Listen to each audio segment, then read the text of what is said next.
We want to welcome John Zimmers, the head superintendent at the Inverness Club, site of the upcoming Solheim Cup, to Back Nine Report. Well, thank you. Thanks for having me. John, you are no stranger to big events.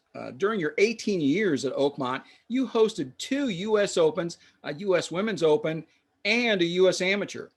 What goes into preparing a course for a USGA championship? Well, there's several things. Obviously, the golf course is the most important part. That's where they play the championships at. But after you work with the USGA or LPGA or whoever it might be, the PGA, you sort through all that stuff. You kind of do that. If you have a U.S. Open, you do that several years in advance. So they're all a little different. They're all a little different because of the time of year and how big they are. And the men play different than the amateur. The women play different as well as the juniors. So they all bring some element of difference. It's just kind of sorting through that, trying to figure out from the championship committee of how they want the golf course to play. So we'll see. This will be my first Solheim Cup, so this is new to me. Not too many Solheim Cups are held in this country. They only come to the U.S. once every 4 years. This is a real jewel in Inverness's crown and for the city of Toledo. The Solheim Cup will be contested over Labor Day, and the course should play quite different than what we saw last July when the LPGA restarted their season at Inverness with the Drive-On Championship. The course was soft and wet that week with unseasonable rains. Yeah, that's, for sure. So like I said, part of this whole thing is, setting the yardage up correctly, how the golf course will, respond to, the best women golfers, hitting the best shots. And of course, if you miss your shot, you should be penalized. So that's going to be different. Yeah, having something in July is totally different if it's, closer to September. So there's all different elements. Weather's always a factor. Doesn't matter what championship you have. That's probably the one thing that you prepare for the worst, hope for the best. And I think in all my championships I've ever done, there's always been some storm flare up. Last year, crazy. The mist, fog, rain sat in here in Inverness for, the last Saturday afternoon, Sunday morning, and it finally cleared out. So there's always something different that the weather throws at you. The members expect Inverness to be tournament ready every day. So is there anything different that you need to do to be ready for a USGA event?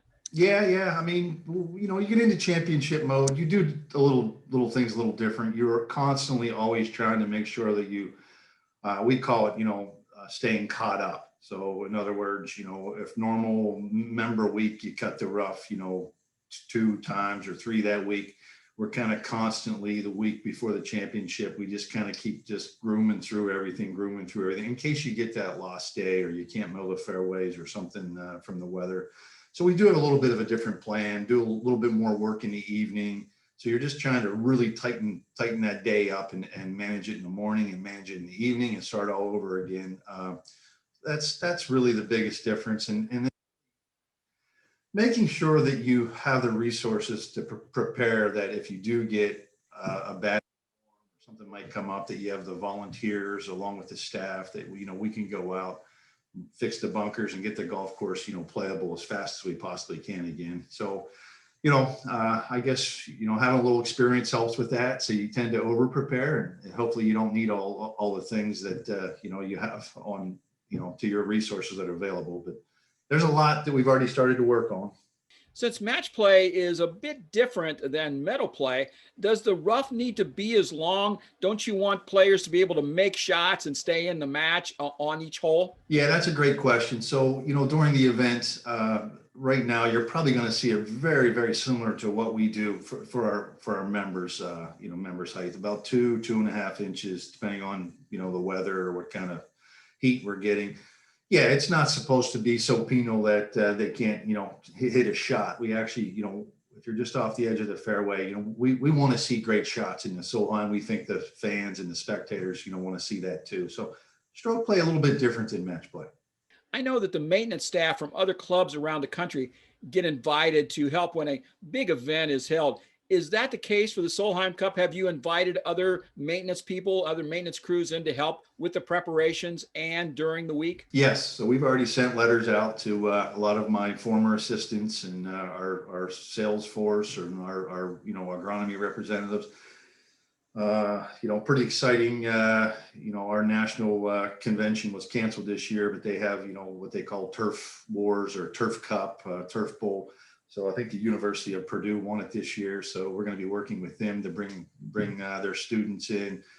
So yeah, we kind of tap all different sides of things, and we got to prepare behind the scenes of, hotel and travel and pickup and rentals and food and all uniforms. So there's a lot of things that go into it. What has been the reaction of the membership and visitors to the Andrew Green renovation that was completed in 2019? I know some of the par threes were changed. There was bunker updates made. Several greens were expanded to add more pin placements.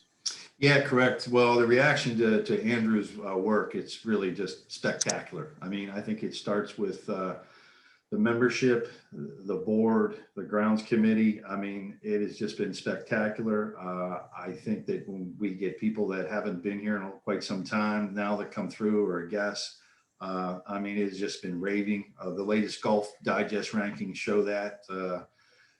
So yeah, I mean, he did an incredible job, and personally, I think it's getting better every day. It's starting to mature from the construction phase, and we are really, really excited to show, not only Toledo, but really the world, what Solheim's going to bring. And I think it's going to be a really, really great event. And we're excited to be a part of it. Thanks to our guest today, John Zimmers, head superintendent at the Inverness Club, that will be hosting the Solheim Cup at the beginning of September. We appreciate your time and want to wish you all the best. Well, thank you so much. It was an honor to be with you.